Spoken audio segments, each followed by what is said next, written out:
Hello everyone, good evening. देखिए, सबसे पहले तो मेरी तरफ से आप सबको बहुत बहुत होली की शुभकामनाएं।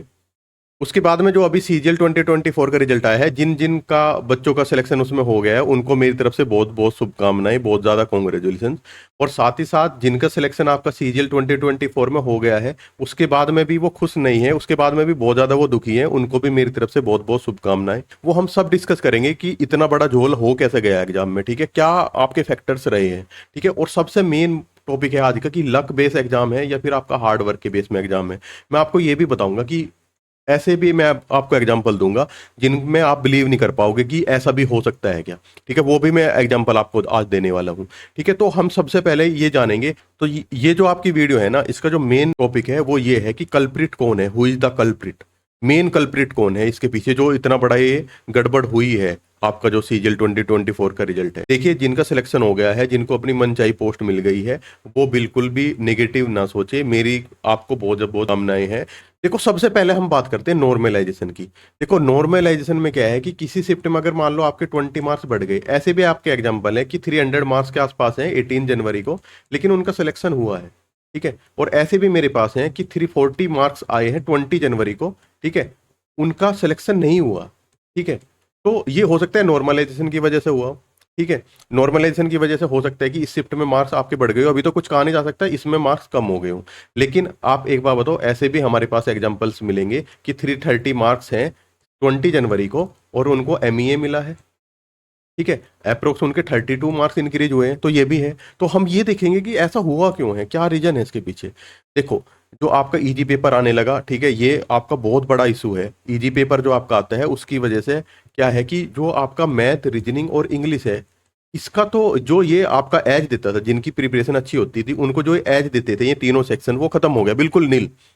आप देखोगे बहुत सारे बच्चे आपको ऐसे मिलेंगे जिनका जो स्कोर है वो 86, 86, 131 इतना है। बहुत काफी सारे बच्चे मिलेंगे आपको, एटलीस्ट 10% बच्चे ऐसे मिलेंगे जिनके इतने मार्क्स आए हैं इन दोनों सेक्शन में, और जीएस में 18, 20, 22, ठीक है। तो इस कंप्लीट आपके एग्जाम को सिर्फ जीएस डिसाइड कर रही है। फिर हम बात करेंगे रिपीटर्स की। देखो, रिपीटर्स पे बहुत उंगली उठती है, ठीक है। वो हम देखेंगे कि रिपीटर्स वाकई में कल्प्रिट है आपके या फिर कुछ और ही प्रॉब्लम। और फिर हम बात करेंगे आपके रॉन्ग क्वेश्चंस की। देखो, मेरे हिसाब से ना जो आपका मेन कल्प्रिट है ना, वो रॉन्ग क्वेश्चंस है। देखो, अगर आप नॉर्मलाइजेशन की बात करते हो, ठीक है, अगर आप नॉर्मलाइजेशन की बात करते हो, देखो सबसे पहले मैं आपको बोल दूं कि भैया यूनाइट हो जाओ और सपोर्ट करो अभिनय सर को, ठीक है। मैं ये बोल रहा हूँ जो जिनका सीजीएल 24 में सिलेक्शन नहीं हुआ है, ठीक है, या हो गया है, ये जेन्युइन कोज है, सबको इसके लिए सपोर्ट करना चाहिए। और मैं सबसे ज्यादा बोलूंगा जिनका सीएचएसएल और सीजीएल 2025 एग्जाम में वो अपीयर हो रहे हैं ना, उनको ज्यादा, सबसे ज्यादा इफेक्ट करेगी ये चीजें। क्योंकि जो सीजीएल 24 वाले झेल चुके हैं, वो सीजीएल और सीएचएसएल 2025 वाले को भी झेलना पड़ेगा अगर यही सिनेरियो रहा। और आज तो एक साल बाद जब आपका रिजल्ट आएगा, रिजल्ट भी ज्यादा से ज्यादा आपका देख लेना अक्टूबर के आसपास आ जाएगा, अक्टूबर नवंबर में आ जाएगा, ठीक है। हार्डली 8-9 मंथ में आपका फाइनल रिजल्ट आएगा सीजीएल 2025 वालों का। आप अगर यही सिचुएशन रही ना, तो आपको भी भले ही एक शिफ्ट में पेपर हो, भले ही आपका जो एग्जाम है वो एक शिफ्ट में हो जाए, लेकिन फिर भी आपको फर्क पड़ेगा। वो क्यों पड़ेगा, अभी मैंने इतने एग्जाम्पल आपको देने वाला हूँ इस वीडियो में कि आपकी आंखें खुल जाएंगी। क्यों पड़ेगा, एक शिफ्ट, सिंगल शिफ्ट में भी एग्जाम से भी आपको फर्क पड़ेगा। अगर आप 340 स्कोर कर रहे हो तो ऐसा हो सकता है ना मिले कुछ भी सेम शिफ्ट में, अगर एक सिंगल शिफ्ट में भी एग्जाम होता है, ठीक है। देखो, सबसे पहले तो आप भैया अभिनय सर को सपोर्ट करो, ठीक है। मेरे को ज्यादा विश्वास तो नहीं है कि सीजीएल 24 में कुछ हो पाएगा, लेकिन अगर आगे के लिए, अगर सीजीएल 25 ऑनवर्ड्स भी एसएससी सुधर जाए, ठीक है, तो हमारा जो एफर्ट है वो हमारा सक्सेसफुल हो जाएगा। ये डिफरेंट डिफरेंट मैंने वीडियो देखी है, उनमें से कमेंट उठाए हैं, कुछ मेरे को पर्सनल मैसेज मिले थे वो मैंने उठाए हैं, ठीक है। तो सारे हम डिस्कस करेंगे, ये आप थोड़ा सा ध्यान से आप समझना। आप ये देखो, ये क्या कह रहा है कि sir my score was 331 in 20 January shift, 20 जनवरी में इनका 331 मार्क्स है, ठीक है, इनको कोई पोस्ट नहीं मिली, ठीक है। लेकिन इसका एक फ्रेंड है, उसके 308 मार्क्स थे, उसको सीएसएस मिल गया है। अब आगे क्या कह रहा है, one more example shared by the Pandit with same 331 raw marks in 20 January shift got MEA. ये आपको पता है, ये एक फेमस एग्जाम्पल है जो पंडित वालों ने भी शेयर किया था कि 331 मार्क्स थे, ठीक है। ये डिजर्विंग है भैया, 331 मार्क्स इतने जल्दी नहीं आते, ये डिजर्विंग कैंडिडेट है। लेकिन आप ये देखो ना कि 31 प्लस हो रहे हैं इसके, 360, एटलीस्ट 362 प्लस आएंगे ना, एमईए की इतनी कट ऑफ गई है, तो एटलीस्ट 31 मार्क्स इसके इंक्रीज हुए। लेकिन एक ये जो है, ये जो कह रहा है कि 331 पे कुछ भी नहीं मिला, तो इसने क्या गुनाह किया था भैया, इसके भी तो 331 मार्क्स ही आए थे। लेकिन कुछ भी नहीं मिला। तो इतना फर्क कैसे हो सकता है? देखो नॉर्मलाइजेशन में 18 जनवरी में अगर 20 से 30 मार्क्स बढ़े हैं तो एटलीस्ट 10 मार्क्स तो ठीक है। अब आगे और एग्जांपल देखो, ये मैंने किसी वीडियो के कमेंट से उठाया है। ये क्या कह रहा है, how can we have faith. देखो कितनी अच्छी बात इसने लिखी है, जरा ध्यान से आप देखना। How can we have faith that if we score 330 और 315 नेक्स्ट अटेम्प्ट, अगर नेक्स्ट अटेम्प्ट में 330 या 350 स्कोर करते हैं, then they will not subtract our 3 to 40 marks in normalization and give no post at all। तो बिल्कुल सही बात कह रहा है कि अगर 330 350 भी अगली बार आप स्कोर कर रहे हो तो क्या श्योरिटी है कि आपको कोई पोस्ट मिली जाएगी? ऐसे भी हो सकता है आपको कोई पोस्ट ना मिले नेक्स्ट बार भी, सेम है, यही आपका इश्यू हो जाए अगली बार भी, ठीक है। तो ये आप देख सकते हो भैया। अब ये क्या कह रहा है, अभी ने मेरे 330 थे 20 जनवरी, मेरा कहीं नाम नहीं है लिस्ट में, कुछ भी नहीं मिला। सीपीटी में 36 और टाइपिंग में भी 2004। अब ये बताओ अगर 330 कोई स्कोर कर रहा है यार, 330 मार्क्स आप समझ रहे हो कितनी मेहनत से स्कोर होते हैं? 330 मार्क्स स्कोर कर रहा है फिर भी कुछ नहीं मिल रहा, तो ये आप क्या कहोगे? ये आप भैया कहोगे लक, ठीक है। ये आप कहोगे कि लक फैक्टर है पूरा का पूरा। पूरा एग्जाम जो है वो पूरा का पूरा आपका लक बेस कर दिया है, सिर्फ लक के बेस पे कर दिया है। अब ये मैंने किसी वीडियो से उठाए हैं, इसमें क्या कह रहा है, ये इस बंदे के मार्क्स थे आपके 328, ठीक है, और यूआर कैटेगरी में था। ये देखो कितना अच्छा स्कोर किया है, इंग्लिश में 131 किया है, तो लो मतलब इसके टोटल स्कोर था 328, ठीक है। और इसकी रैंक दिखा रहा था ये 2716, मतलब 2700 के आसपास रैंक थी, ठीक है। तो इसको तो पूरी उम्मीद होगी कि जीएसटी मिल जाएगा, लेकिन इसका सिलेक्शन नहीं हुआ यार। ये देखो not selected 20 January, you are not selected. Sir पता क्या किया एसएससी ने, पता नहीं क्या किया एसएससी ने, please raise the voice for revise result. ठीक है, अब रिवाइज रिजल्ट होगा या क्या होगा ये तो कुछ नहीं कहा जा सकता जब तक आपकी फाइनल आंसर की नहीं आती, फाइनल मार्क्स रिलीज नहीं करती एसएससी। लेकिन ये जरूर पता चल रहा है कि इतनी बड़ी गड़बड़ कैसे हो सकती है कि सेम शिफ्ट में 330 वाले को एमईए मिल रही है और सेम शिफ्ट में 330 वाले का सिलेक्शन ही नहीं हो रहा। ऐसा तो नहीं होना चाहिए ना। अब एसएससी ध्यान से क्वेश्चन बनाने चाहिए, चलो वो भी हम डिस्कस करेंगे अभी आगे। देख लो ये लड़की है, इसके 330 स्कोर है, इसको भी कुछ नहीं मिला। अब आप ये देखो 330 कैसे स्कोर होता है। 330 स्कोर करना मजाक नहीं होता यार। 390 में से 330 स्कोर करना है आपको, ठीक है। 85%, 85% के आसपास आपको स्कोर करना है, इतना आसान थोड़े होता है यार, फिर भी कुछ नहीं मिल रहा, ठीक है। अब ये बताओ अगर ये बच्चे, ये जो है, एक सेकंड, ये जो स्टूडेंट है 330 वाला या 332 वाला है या 330 वाला है, इसने भैया आप ये कह सकते हो कि इसने मेहनत नहीं करी, इसने हार्ड वर्क नहीं किया?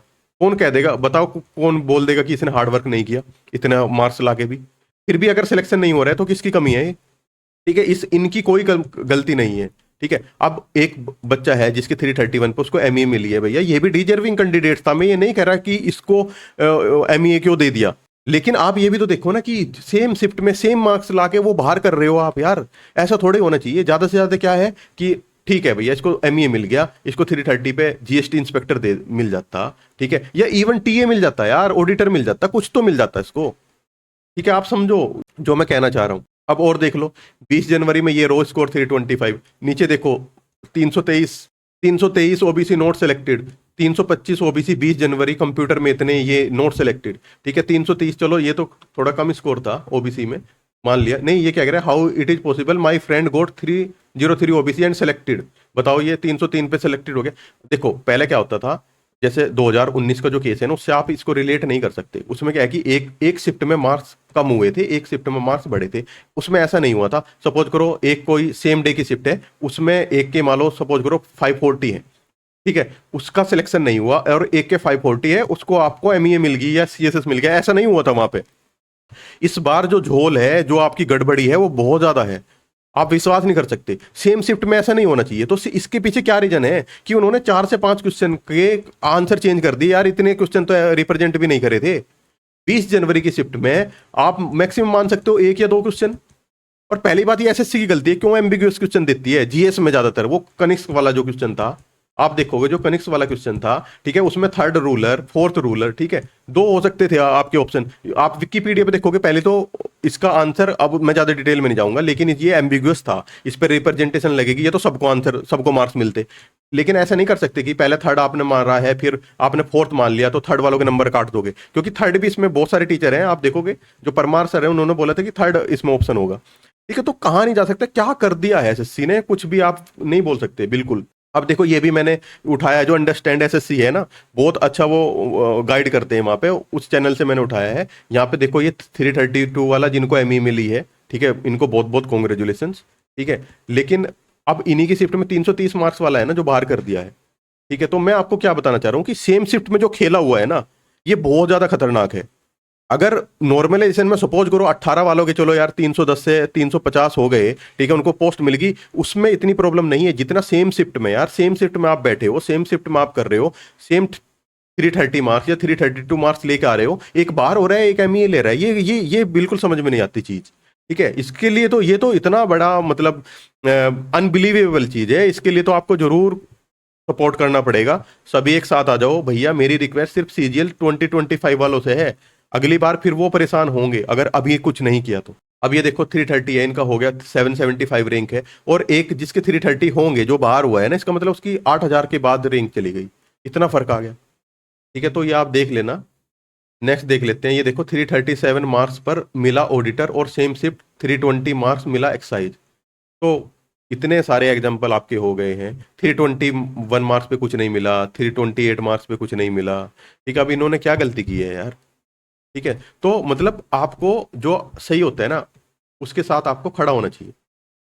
और जिनका सिलेक्शन हुआ है भैया उनको बहुत बहुत कॉन्ग्रेचुलेसन, उनके लिए मैं कुछ नहीं कह रहा। ठीक है, अब उसमें से जैसे मान लो अगर कोई 325 ला के एसोसिएशन मिला है, तो भैया इस बंदे ने भी मेहनत करी है यार, 325 मार्क्स ऐसे थोड़े हो जाते हैं। मेरे को प्रॉब्लम ये है कि अगर 330 मार्क्स या 325 मार्क्स इसी शिफ्ट में, सेम शिफ्ट में कोई और भी लाया है, उसको बाहर कर दिया, ये प्रॉब्लम है। अब बात कर लेते हैं, देखो मेन कल्प्रिट क्या है मैं आपको बता देता हूँ भैया। मेरे हिसाब से आप समझ गए होंगे अब तक, मेन कल्प्रिट है, आप बिल्कुल सेटिस्फाई होंगे, ये वाला पॉइंट मेन कल्प्रिट है, रॉन्ग क्वेश्चन। ठीक है, और रॉन्ग क्वेश्चन भी नहीं, इनको आप रॉन्ग भी नहीं बोल सकते, इनको बोलोगे एम्बिगुअस क्वेश्चन। ठीक है, आपको ये नहीं पता, ऑप्शन थर्ड लगा दिया, फोर्थ लगा दिया, दो दो दो ऑप्शन सही है यार। अब मान लो किसी ने थर्ड लगाया, उसके +4 हो रहे थे, मान लो उसके 330 बैठ रहे थे। ठीक है, अब इन्होंने फोर्थ मान लिया, इसके भी 330 बैठ रहे थे, इसका तो हो गया 334, इसका हो गया 326। और आप समझ रहे हो अगर इसकी रैंक पहले 3000 थी ना, तो अब रैंक आ जाएगी 5000 या 5500। समझ रहे हो, एक क्वेश्चन से। और ऐसा कम से कम भी अगर मैं बात करूं 20 जनवरी की शिफ्ट में कम से कम 3-4 क्वेश्चन में ऐसे इन्होंने गड़बड़ करी है। ठीक है, ये मेन कल्प्रिट है। अभी और चीज हम देख लेते हैं भैया। अब हम देखो रिपीटर्स वाली बात कर लेते हैं, जो आप कहते हो ना रिपीटर्स वाली प्रॉब्लम है। मैं बताता हूँ आप, मेरा एक फ्रेंड है, उसका रो मार्क्स था 342। ठीक है, रैंक बता रहा था, रैंक आईक्यू पे 330, ये 330 मार्क्स नहीं है, ये रैंक बता रहा था वो उसकी। ठीक है, अब उसकी रैंक कितनी है, 5000। अब एक बात बताओ, अगर ये 330 रैंक बता रहा था, अगर ये आईटीआई भी डालता ना, तो आईटीआई भी इसको नॉर्थ के चांस थे, 300 रैंक पे आईटीआई भी नॉर्थ मिलता। लेकिन इसने डाला जीएसटी इंस्पेक्टर, इसकी फर्स्ट प्रेफरेंस जीएसटी इंस्पेक्टर थी कि वो तो मिलना ही है, 100% मिलेगा दिल्ली, क्योंकि ये दिल्ली से है। अब भैया रैंक कितनी आई, 5000, कहाँ जाएगा जीएसटी साउथ में। अब एक बात बताओ, इसकी क्या गलती है इसमें। आप पहले बता देते, इसको पहले बता देते कि भैया तेरी रैंक है फाइनल 5000, और अब तू देख ले क्या डालेगा, तो ये डालता टीए और घर बैठता अपने।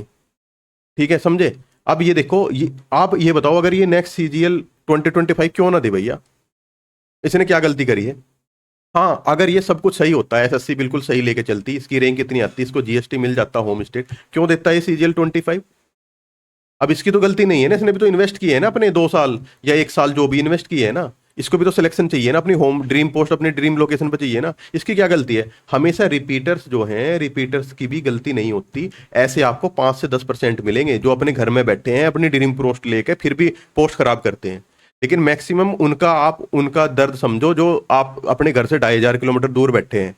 ठीक है, उनका भी मन करता है कि वो भी अपने घर के पास आए। ठीक है, तो उनका भी आपको दर्द समझना चाहिए, हमेशा रिपीटर्स को गाली देने से कुछ नहीं होता। अब बात कर लेते हैं देखो सॉल्यूशन की। ठीक है, अब मेरे को पता है इस वीडियो में भी आपके कमेंट्स आने हैं, नेगेटिव कमेंट्स आने हैं, आने दो, कुछ फर्क नहीं पड़ता।